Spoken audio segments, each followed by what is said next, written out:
So it's a season 2, episode 16. Episode titles, Was It Good For You? So in this episode, Charlotte is dating an orthopedic surgeon, and we see during sex that he falls asleep. Whoops. Whoops. He claims work was exhausting. Obviously, Charlotte takes this very personal. She's bawling to Carrie the next day. This has nothing to do with you. Has a man ever fallen asleep making love to you? No. That she's so bad in bed, and how could this happen? Samantha thinks Charlotte is bad in bed. That yes, that is. She's like, yes, honey, that could be what it is. Mm-hmm. Samantha's so ridiculous. She says, "Who we are in bed is who we are in life." Oh God. Her little quip, her little quips that she says with such conviction, as if it is the truth. Totally. Samantha-isms. Later that episode, we see Charlotte signs all the ladies up for a tantric sex workshop called How to Please a Man.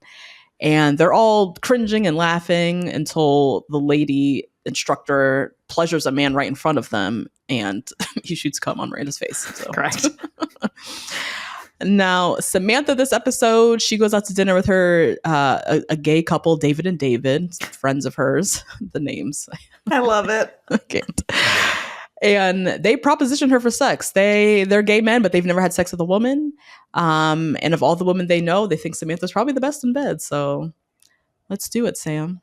They might be right? Like Samantha is portrayed to be this very, fulfilling and fulfilled sexual person. And maybe we don't doubt that. It's possible. If I was curious like them, she would be the right person to out of the fulfill. 4 of them, for sure. Yes. Okay, so Carrie is appalled by this idea that Samantha's gonna have sex with these gay men. Samantha is very much a woman ahead of her time. I feel like she is a prophet. She prophesizes in this episode that the new millennium won't be about sex with men and women, but sex with individuals. Yes. We'll get into I wrote down these quotes, but I nice. Love it. Yes. And then we see her that night going to have sex with David and David. They start to get down and busy, but then when it gets down to going down on her, they're like, we can't do this. We're out. Let's go get drinks.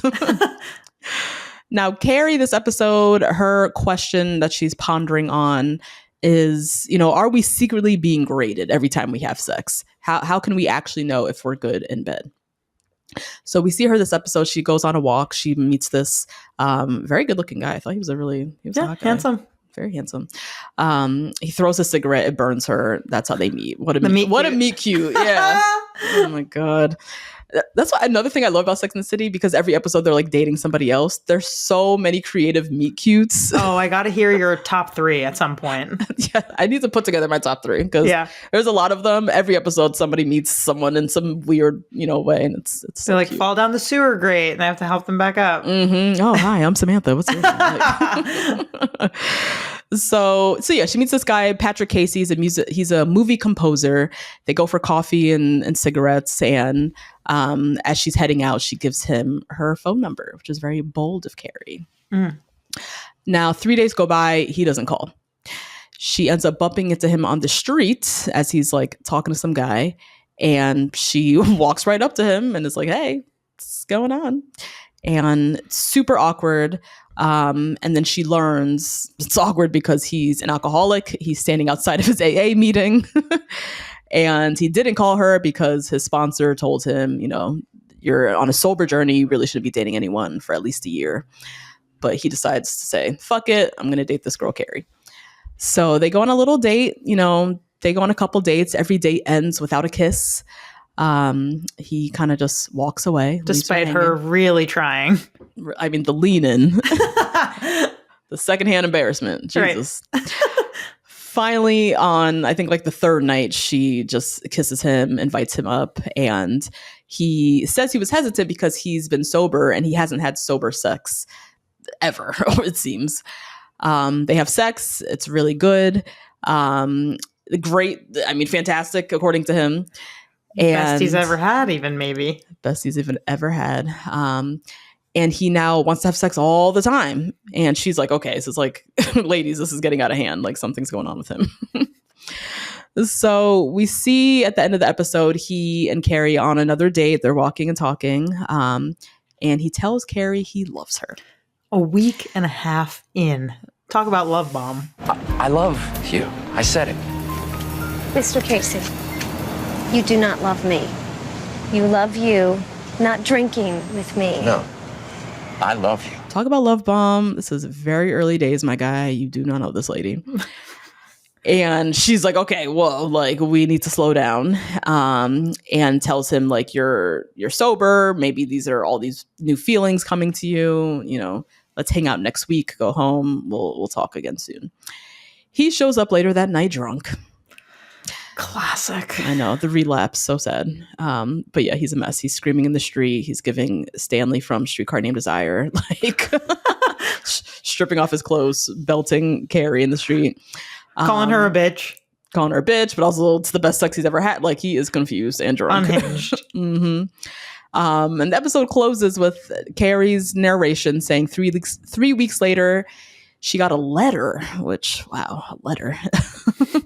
From him saying that he is back in AA and, doing his thing. And she is still wondering if she really was indeed the best sex he's ever had. Wow. So much occurs. So much occurs in this 27-minute episode, huh? Truly. Okay, so let's get into our discussion. Now, I want to start with Charlotte. Just falling asleep during sex thing. Poor Charlotte. She's so Poor fragile. Charlotte. I know. So of course she immediately takes this as an attack on her like sexual prowess or lack thereof. Right. Right. But I am curious, is falling asleep during sex, is that normal? To my knowledge, no, it's not usually normal. I think that typically, again, back to Broad City, we do see male Stacy, aka Seth Rogen, fall asleep from a heat stroke, presumably during sex. Oh. So usually there has to be, someone faints or something occurs, or you have narcolepsy where you're falling asleep randomly. Or you're a very busy, tired doctor. But I feel like typically if you are inside of someone else's body on top of them, you're not going to be going from having sex to snoring right away. So something, maybe he needs to get checked out by a different specialist who might be able to help him. Yes. But yeah, I would say abnormal. If this has ever happened to you, chat about it with a physician and see what they say. And see, yeah. I can imagine that there's a lot of people having like sleepy sex.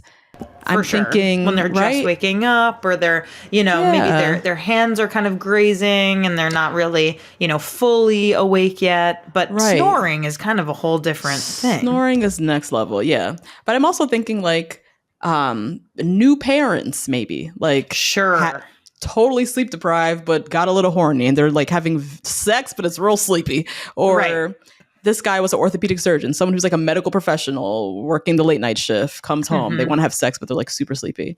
Right. Do you think having sex while sleepy is similar to like driving while sleepy? Like you just shouldn't do it?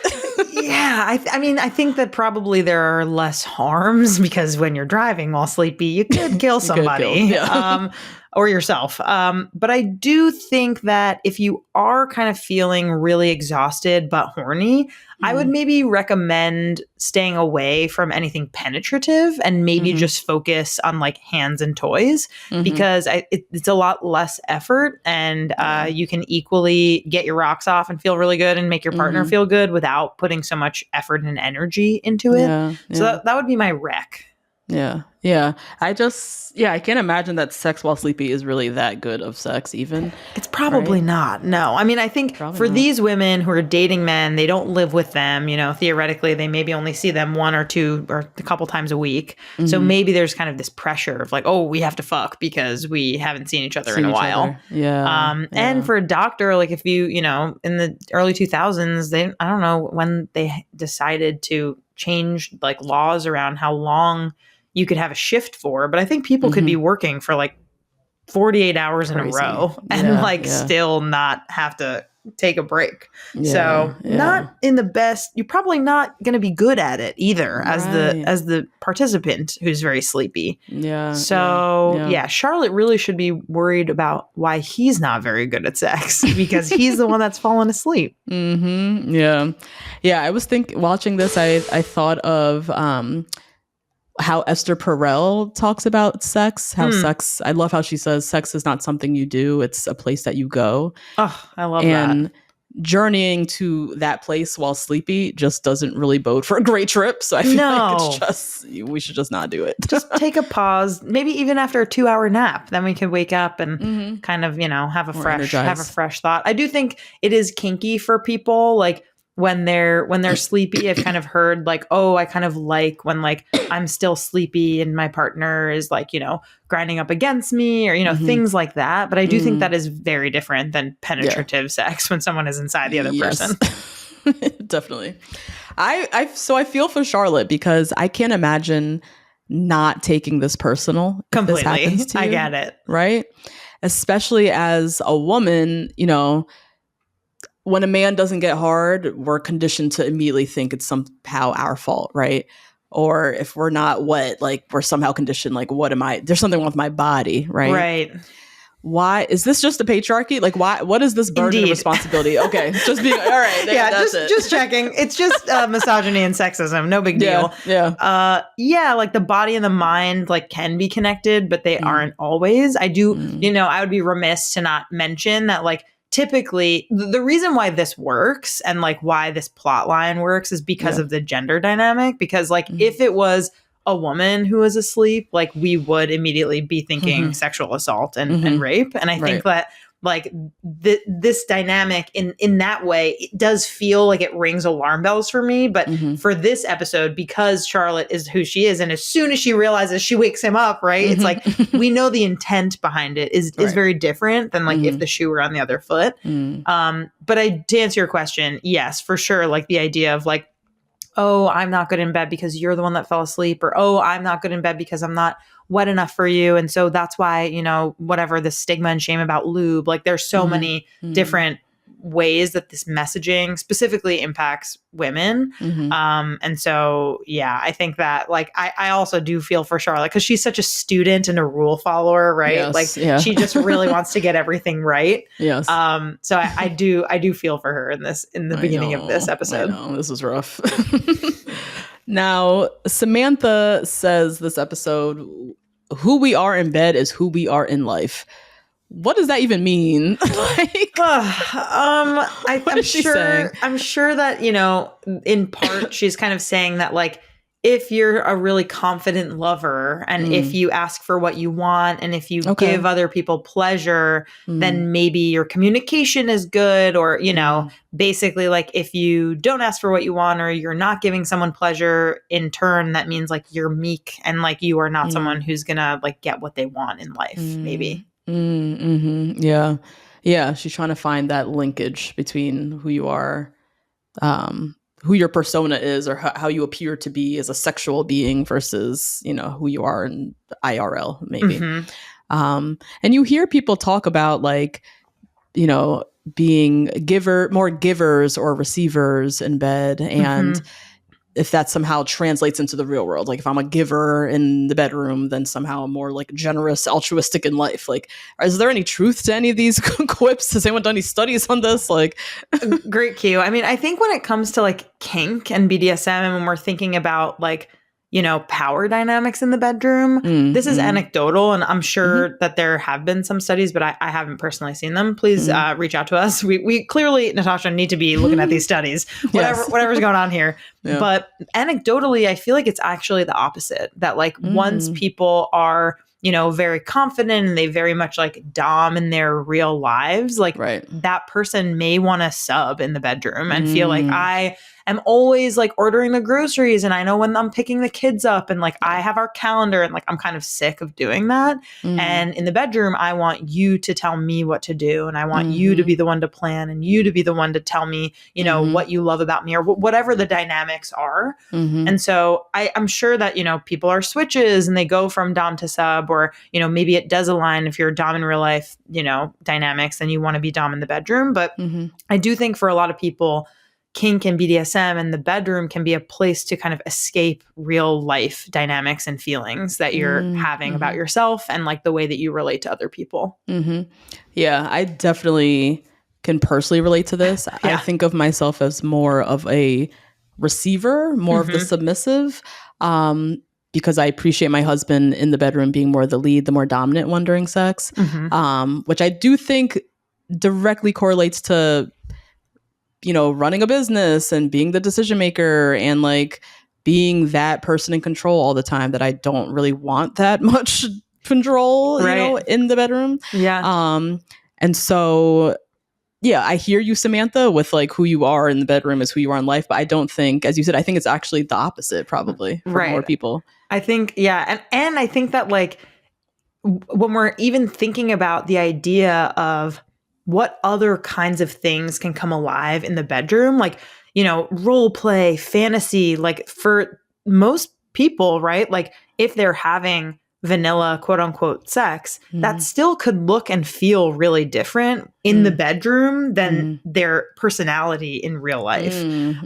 So I think that, you know, ultimately what she's trying to say here is like, who I am in the bedroom as Samantha is who I am in real life. Like, she's a baller, you know, she's a business lady. She like has a million boyfriends. She dates people who are older, who are younger. She's comfortable with her sexuality. And like, because of all of those things, she is comfortable just being herself in real life and exactly who she is. Through and through. Yeah, that is interesting. She is through and through this like consistent. Everywhere she goes, that's everywhere. Who she is. Okay, I'm curious for myself to learn a little bit more about this tantric sex that we see in this episode. I mean, you've heard of we've seen it on The Bachelor even. I feel like they have like tantric yoga or like you know, we kind of hear it, but I don't actually know what this is. Can you explain like what we are witnessing in this episode with this tantric sex workshop that is going on? So I will first and foremost say I'm definitely not an expert in this, but I do have kind of a basic definition to share that might help us maybe ground us in kind of this practice and kind of understand what we're seeing here. So tantric sex kind of refers to like a spiritual and or ritualistic practice that kind of incorporates sexual activity as a tool or a means of receiving or kind of achieving spiritual enlightenment and connection. And so it is rooted in Indian traditions, particularly Hinduism, Buddhism. And so the idea is to kind of like connect partners on like a deeper spiritual level. And so often we're kind of, you know, we understand this to mean like, okay, in certain positions with certain slowness, maybe there's like certain like meditation or breath work or chanting that's like a part of it. And unlike kind of traditional, conventional vanilla sex, you know, it does emphasize this like slow, prolonged sensations. And, you know, I think the final piece here is that like there's this emphasis on energy. So like energy is kind of this force that can be like harnessed, used to have this like spiritual connection and spiritual growth. So it's like really elevating your sexual experience. Like exactly. Kind of going to what I was mentioning before, Esther Perel, and it's an experience. It's something that it's a place you go. Right. Yeah. Exactly. Yeah. Esther knows all about this, I'm sure, in many ways.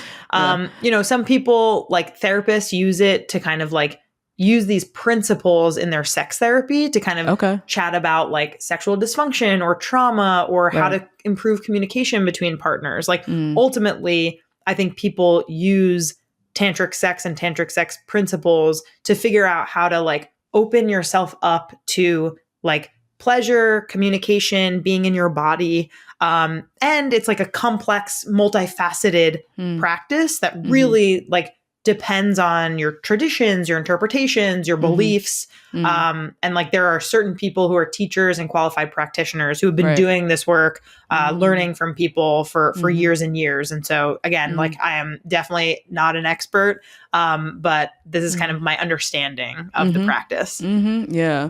I mean, I could definitely see the obvious benefit for couples seeking out something like this if they have any maybe dysfunction. I don't know if that's too harsh of a word, but dysfunction in their sex life.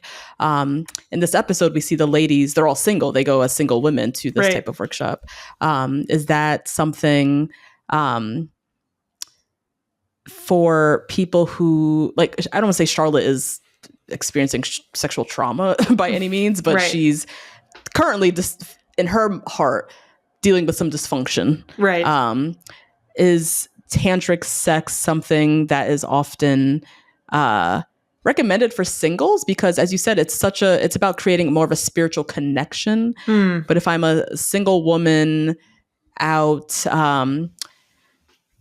wanting to just have an improved sex life, have better sex, do I need to take it to this level of like, I need to have spiritual sex with everybody I have sex with? I hear what you're saying. I think that like it's mostly like for you and your partner, I believe, is my understanding. So I think that it would be beneficial to people who are in whatever kind of relationship status to be able to kind of use techniques and, you know, a guide essentially to help you and your partner or partners figure out how to communicate and like connect better. I think like, you know, spirituality is like an element in here. So if you're someone who like doesn't really connect in that way to spirituality, or if you have a different way that you like to connect with your spirituality, I think like that is a thing worth thinking about. But yeah, it's definitely something that is like an ancient practice and has been around for a long, long time. And I do think like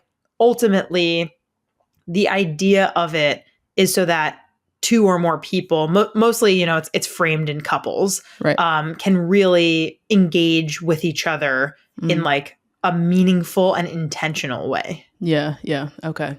So benefits, obviously all people, I'm sure, but for couples more intentionally. So in this episode, the course that they're taking specifically is How to Please a Man, which I thought was really interesting. You know, I think it's very easy. It's more easy, as we, I think, all know, for men to get off versus women in sex.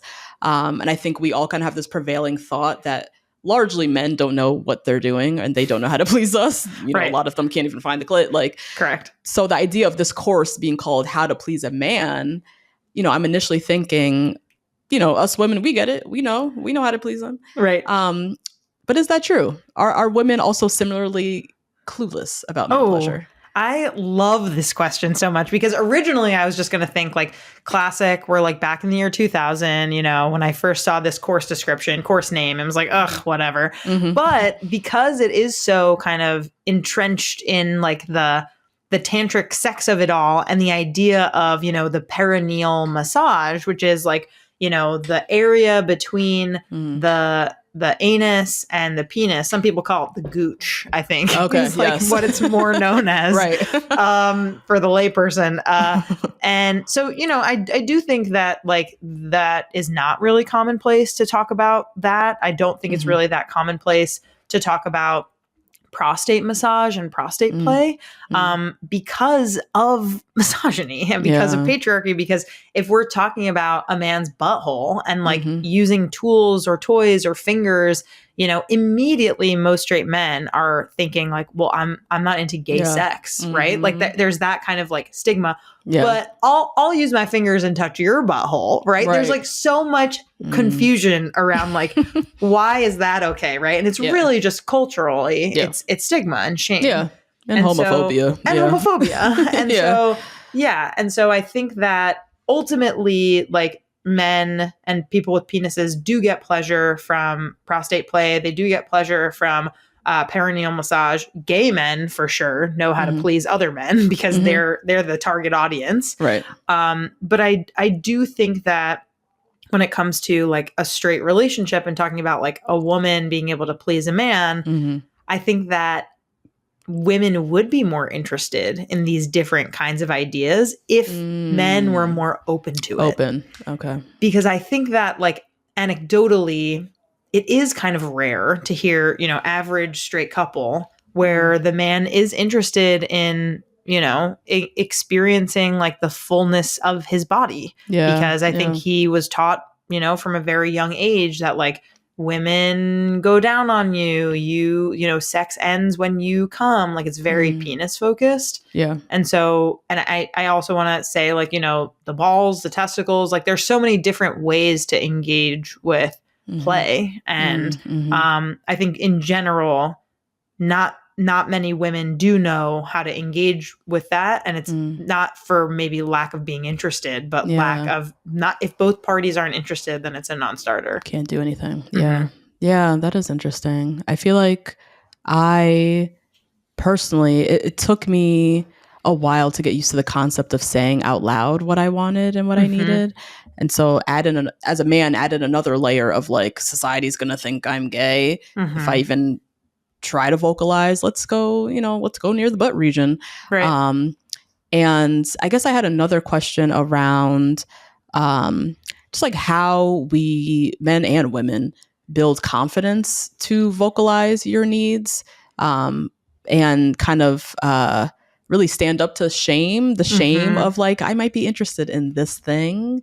How do we build that confidence? Because a lot of us do grow up in households where they've been shamed, or just societally, we hear the things and we're scared to be associated with a lot of people with being being a homosexual. Right. Religious backgrounds. Yeah. Yeah. How do we move past that? How do we build that confidence to say what we need to our partner? How much time do I have? Because this is such a good question. And it's one that I get kind of often. And the first thing that I always say is that like, when we really think about how many years we were brainwashed to believe that our bodies are dirty, that pleasure is dirty, right? Like I'm 32. This wasn't my experience, but other people who are 32 have been taught this for 32 years, like their entire lives, right? So think about how long it would take to really unlearn that, right? Like hopefully it's not another 32 years, but we do need to be very realistic about the fact that this is trauma that we're all receiving. We are being traumatized by being told and shamed that, your pleasure is not your own, your body is disgusting, your period is disgusting, you're, not deserving of pleasure, your body doesn't look good. Like there's so many ways that we are made to feel shame about ourselves and our sexuality. Yeah. And so once we really make that connection and just understand that that's a lot of people's baseline, then we can really start to build of like, okay, what does my next step look like? Does it look like talking about this in therapy? Does it look like sex therapy? Does it look like me just kind of buying a new sex toy and experiencing what masturbation and good sex for myself feels like, right? Like it's a multi-pronged approach because professionals do exist to kind of help us process this trauma and figure out like, where is our issue with the lack of confidence with our partner? Is it that we think they're going to judge us? Is it that we literally can't say the words out loud? Is it that we fight about it? So pinpoint for you, once you kind of come to realize and do some journaling about like, what was your experience like when you were younger and what messages have you internalized? Then you can start to even ask, more questions around like, what exactly is coming up for you when you want to engage in this activity with a partner? And slowly but surely, if you kind of have these conversations more often, and if it's not seen as like a one-time thing, but like a check-in, right? Like a monthly check-in of like, hey, this is how I'm feeling about this today or this month. Like, how have you been feeling about it? So all that is to say, it's a process. And I think that everybody is different. And at the same time, the things that everyone does have in common and what we can all do individually is like think about our own experiences and how they impacted us and how they continue to impact us today. And how can we kind of break that cycle, whether that be figuring out how to get our own mental health kind of like help and journey and experience and or including our partner in that and figuring out what that looks like. Yeah, we're all traumatized. I think that's really what it is. It's true. It's true. Because when I think about it, like, I don't know too many people who didn't grow up in an environment where sex was a little bit like, we don't talk about it too much, like it's rare. It feels rare that you meet somebody who grew up in, mom and dad who are walking around naked and talking openly about sex. Like that is the rarity. So as you said, most of us grew up in the opposite of that. So it's no question why we're all traumatized and dealing with shame and like don't know how to say what we need and want. Yeah.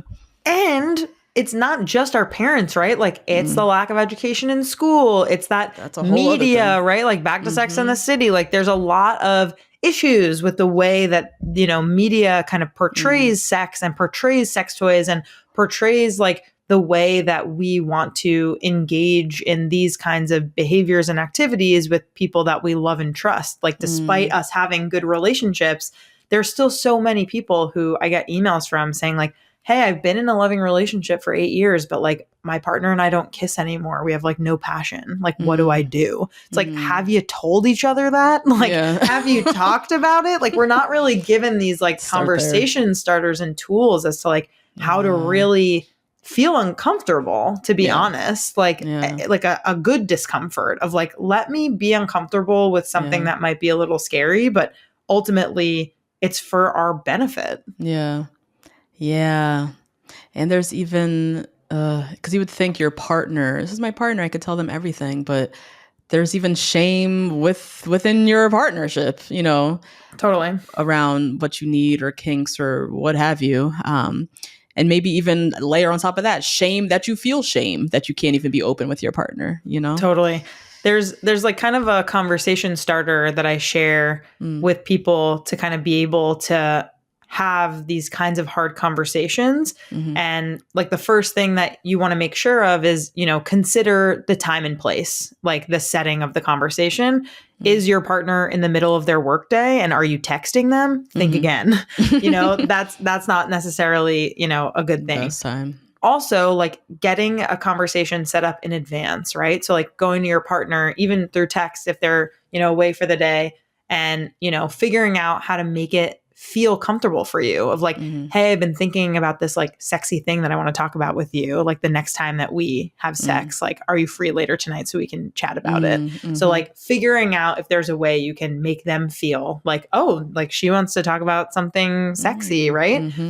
Then in the conversation, you know, saying like something along the lines of, I'm a little nervous to say this to you. So I just want to say that, right? Start like there. Starting there, being honest with them if that is how you're feeling, because their walls will come down if your walls come down. And, you know, you even saying like, I've been trying to figure out how to say this to you because I'm, you know, uncomfortable with this because I've been kind of taught that like, this is a weird thing, but I am interested in doing X thing with you the next time we have sex. What do you think about that? Right. So like leading with curiosity, leading with honesty, letting them have a minute also to process like, how do I think about that? Right. And so if, you know, there are a few ways that this person, your partner, could respond, they might say, yeah, fuck yeah, let's do it. Right. Like if you have that kind of partner who's just down to clown, amazing. Most people don't have that kind of partner if you're talking about something that might be out of their comfort zone. Right. Right. Your partner might say, I don't really know. They might shut down. Right.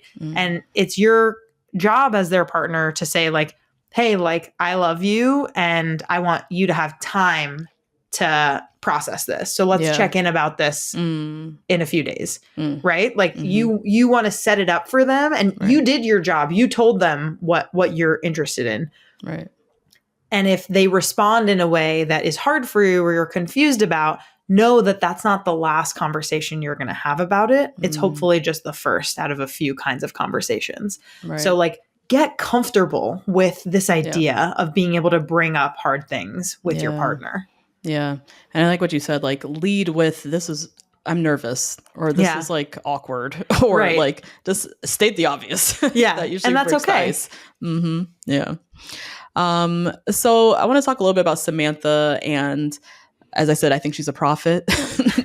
She, you know, we see she's propositioned by the gay couple for sex. And she says, you know, in this new millennium, it won't be about sex between men and women, but rather sex with individuals. Yes. Can I read another quote that she says? Please. Yes. Oh my gosh. I'll try to do my best, Samantha. Wake up. It's 2000. The new millennium won't be about sexual labels. It'll be all about sexual expression. That's my best, Samantha. And then, she says, it'll be about sleeping with individuals. Soon everyone will be pansexual. This is the year 2000. Like, I love that she is kind of ahead of the game here, ahead of the curve. And I just really appreciated that she is naming that like people shouldn't have to, you know, necessarily say that they're gay and only stick within that. And we should be cool and celebrate when people are like, ooh, I'm interested in trying this. What does that feel and look like? Yeah. What is the correct, I guess, terminology for this? Is this sexual fluidity? What do we call this? For specifically Samantha or the gay couple? I think for Samantha, like her discussing this like lack of labels. Yeah, lack of labels, and we're just having sex as individuals and not as gendered bodies. I think sexual fluidity is a good term to use because I think that folks who use that term for themselves, like technically that is a label, like fluid, but I do think that folks feel like that less puts them in a box of like, oh, I am this, I am gay, I am straight. Like more like, oh, it kind of depends on the feeling and the person and like, you know, the experience that basically I'm having. Yeah. Yeah, it's amazing. Like I think in the year 2025, so this is 25 years later, right? Right. In the year 2025, I think not all of us, but a lot of us have come to acknowledge that sexuality exists on the spectrum, like theoretically. But we're still behind on giving ourselves that reign to explore what that means as an individual. And it's still very scary or stigmatized for a lot of people. Totally. Because it'll immediately bring up the question, you know, well, what does that make you? Are you bi? Are you gay? Or like immediately we try to then box ourselves again. Like, I know. And it's just so limiting. And I as a straight, there's a lot to be jealous of the queer community. And obviously them figuring something out in the sense of how placing us in boxes just doesn't bode well. It just never bodes well for being free, to be free to express yourself, to be free of shame. Totally.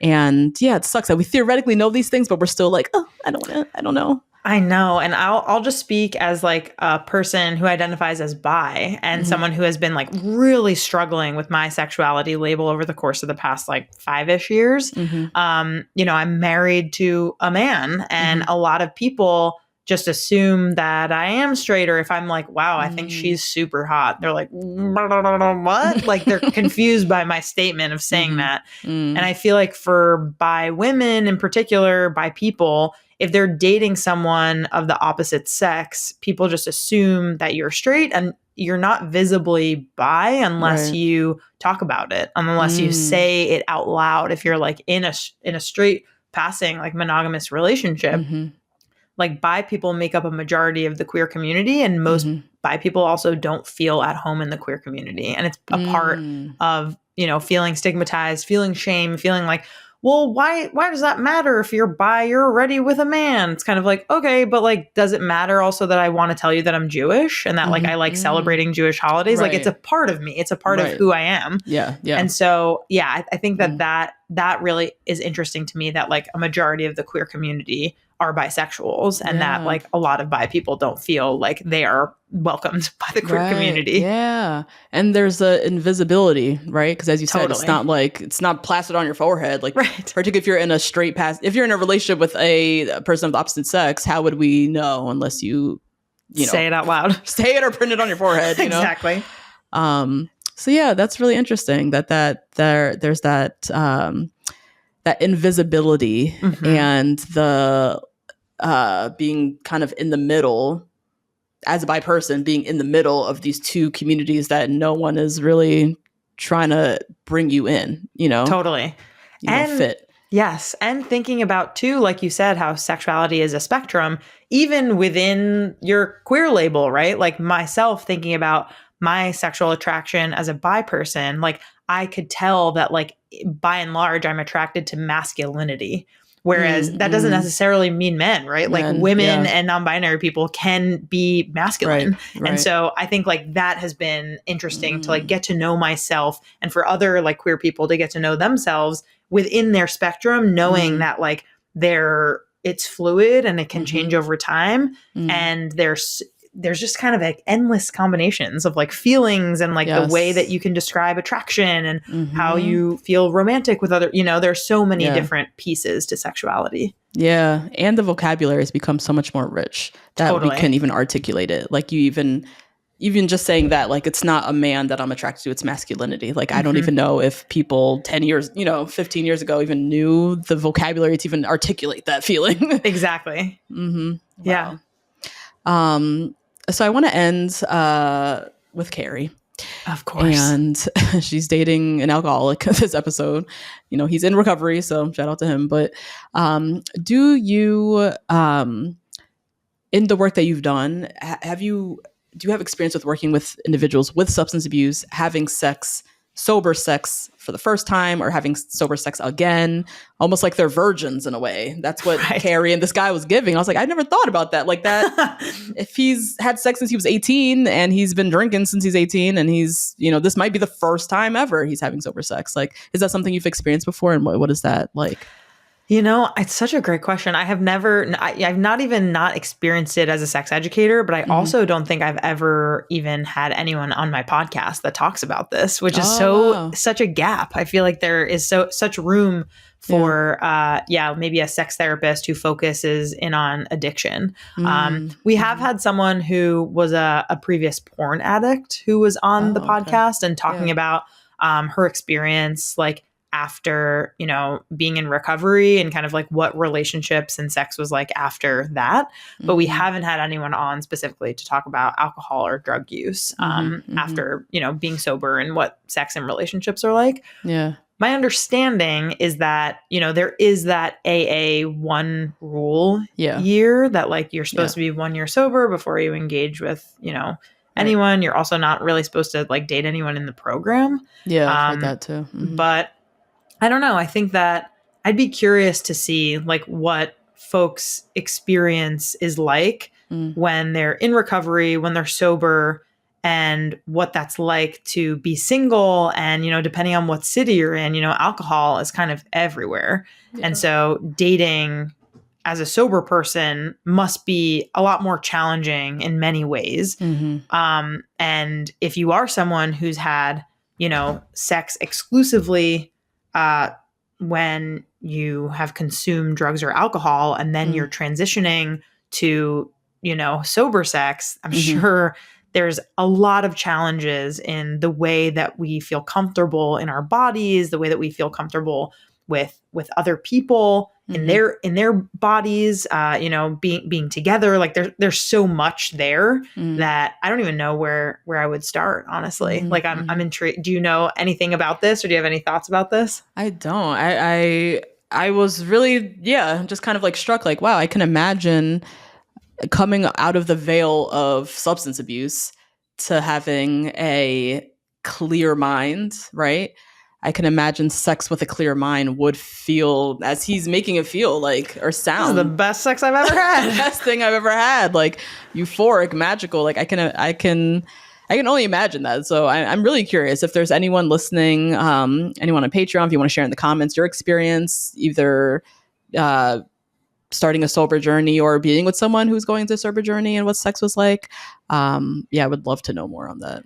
Yeah. My guess is that some people's experience is that, if you're numbing yourself with drugs and or alcohol, including the times that you're having sex, I'm sure it's kind of a wild experience to have sober sex and to feel like, wow, I can feel everything. Like, I can remember everything. Like, there are so many different pieces to that. And again, like, back to the trauma piece, like, people who are, sober because they had an unhealthy or abusive relationship with alcohol and or drugs. Like, I'm sure that not being able to remember sex and not being able to remember, like, intimacy with someone else is really a mind fuck and, like, a really big challenge if you actually do want to gain intimacy and trust and closeness with another person. Wow. Yeah. Yeah, the not remembering the piece, if you're blacking out or browning out or just not all the way there because you're inebriated in some way. Please write in the comments. I would love to know more. I'm really curious about this. And yeah, my last question kind of centers on, so same guy, homeboy, he's back to sober sex, but is now seemingly, they're making it seem as if he's like transferring addictions now, right? Right. Now like a love addict or sex addict. Yes, now he's a sex addict. What actually constitutes sex addiction versus someone with just a very high sex drive? How do we tell the difference between that? Yeah, I think, again, not something that is my specialty, but I will do my best to read some resources here that I do trust. So in terms of the definition, sex addiction refers to excessive sexual thoughts, desires, urges, or behaviors that can't be controlled and cause distress and harm to your relationships or your finances or other aspects of your life. And so, sexual addiction is also considered hypersexuality disorder. There's also hyposexuality, which is the opposite of like, oh, I'm not in the mood at all for sex, essentially. But sex addiction is kind of like, okay, it could be hypersexuality, it could be compulsive sexual behaviors. And there are multiple different kinds of treatments. So it's kind of like medications, psychotherapy, self-help kind of support groups. But I do think, the bottom line is that like addiction and your point about sex addiction, about him kind of trading like like being an alcoholic for being a sex addict. Like, I think Carrie was correct to say we should take a breather because this is happening all way too fast. And clearly he relapsed, and then he's like manipulating and calling her a bitch in the street and like saying that it's her fault. It's like a walking red flag, just multiple red flags. So I do think that, addiction has a genetic component. And if you're someone who has a tendency to, have an addiction with one thing, maybe it might feel easier to replace it with something else. Something else. Yeah. Interesting. Yeah. You said about addiction, like it's when it becomes disruptive to relationships, that's where we're, bordering on this is a problem versus you're just someone with a super high sex drive. Right. That was my first thing. I was like, how she's like kind of diagnosing him, like, or I don't think that's what they're kind of leading you to believe, that like now he's a sex addict. And is it, he's just really excited because he hasn't had sex in a really long time and he's like just really trying to get at it? Or is this truly an addiction? And how do we tell the difference, Yeah. I mean, I think at least in this, definition from the Cleveland Clinic, by the way, if you're interested in learning more, there's like kind of more information at the Cleveland Clinic about sex addiction. But I do think that the idea here is like, if it is, the definition is like, if it causes distress or harm to your health, relationships, career, other aspects of your life. So if we would have seen a scene maybe of him like skipping work or not going to a meeting, or, he doesn't want to leave her apartment because he thinks that he can't live without her, these things, like clearly with him relapsing, it did show that he had distress to his life. Basically by being like an incel and being denied sex is like essentially what happened there. Yeah. So I do think like the difference is, and like when you take those specific surveys of like, oh, how often has this been happening? Has this been impacting like other facets of your life? Okay. Yeah. Wow. Yeah. Danielle, thank you for joining us.